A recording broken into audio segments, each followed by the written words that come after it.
Reopening a closed Bank of America account can be a straightforward process if you follow the right steps. Here is a simple guide to help you through it. Step 1. Gather necessary information. Before you begin the process, collect all relevant information such as your account number, social security number, and any identification documents. This will help streamline the process. Step 2. Contact customer service. Call Bank of America's customer service at their official number.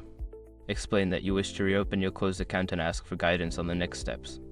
They will provide you with specific instructions based on your situation. Step 3. Visit a local branch. If necessary, visit a local Bank of America branch. Bring your identification and any documents they may require. Speaking to a representative in person can sometimes expedite the process. Step 4. Complete required forms. Fill out any forms required to reopen your account. This may include a request form or an application for a new account, depending on how long the account has been closed. Step 5. Fund your account. Before filing a refund or dispute, use the escrow.com link in the description to open the refund dispute deadline calculator and confirm your deadline. After completing these steps, your account should be reopened. If you encounter any issues, don't hesitate to reach out to customer service for further assistance.